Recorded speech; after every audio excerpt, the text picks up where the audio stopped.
Hoy nos vamos a sumergir en una historia fascinante, de verdad. Vamos a ver cómo una sola idea teológica, la santidad social del metodismo, ha ido cambiando, evolucionando a lo largo de los siglos.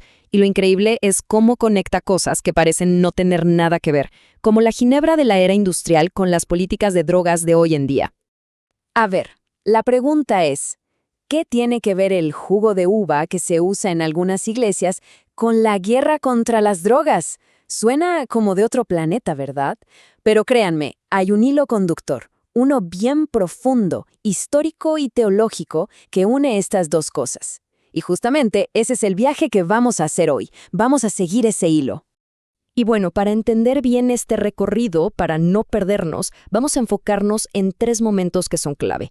El primero, lo que se conoce como la preocupación wesleyana original. Después, vamos a saltar a una innovación litúrgica que, la verdad, es bastante sorprendente.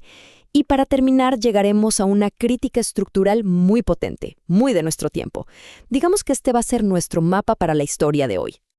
Muy bien, empecemos por el principio, por el origen de todo esto. Para poder entender lo que viene después, tenemos que hacer un viaje en el tiempo.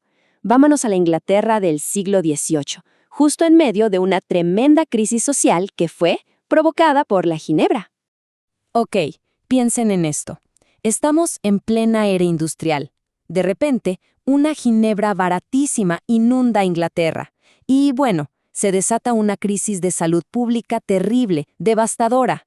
Y aquí entra John Wesley, el fundador del metodismo. Para él, esto no era nomás un problema de vicio personal. No. Él lo vio como una herida profunda en la sociedad, algo que iba en contra de la dignidad de la gente y del bienestar de todos. Y claro, su idea de santidad social no podía quedarse de brazos cruzados. Y es justo de ahí que nace la famosa preocupación wesleyana. Pero, y esto es lo más importante de todo, no se trataba de una simple regla moral para la gente de su iglesia.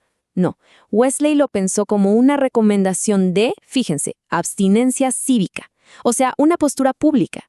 Para él, la fe y la salud de la sociedad iban de la mano, no se podían separar. La santidad para él tenía que verse en el cuidado real y activo de toda la comunidad.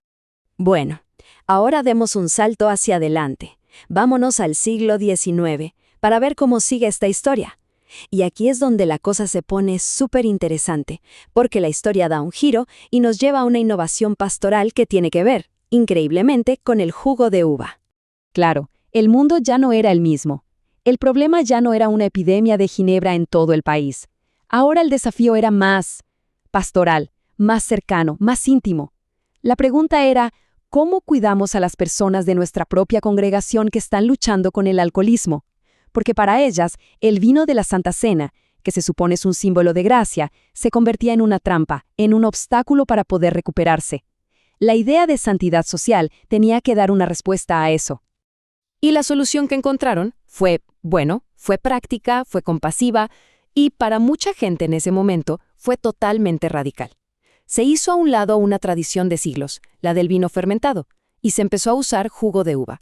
Ojo, esto no fue un simple capricho litúrgico, Fue un acto consciente de cuidado social. Era, en el fondo, la misma preocupación wesleyana aplicada ahora para proteger a los más frágiles, pero dentro de la misma comunidad. Y bueno, todo este camino nos trae hasta la era moderna, donde este principio vuelve a evolucionar. El foco se mueve otra vez. Ya no es solo el cuidado pastoral de una persona, sino que se expande a una crítica mucho más grande, más compleja, sobre la justicia estructural de toda nuestra sociedad.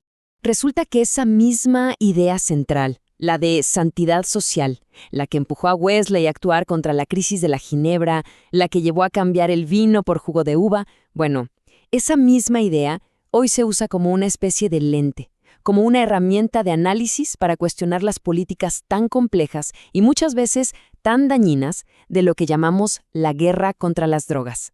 Y esta crítica moderna no es simple, tiene varias capas, digamos. Por un lado, claro, empieza con oponerse a las sustancias que hacen daño, algo muy parecido a la idea original de Wesley, pero no se queda ahí, va mucho más allá.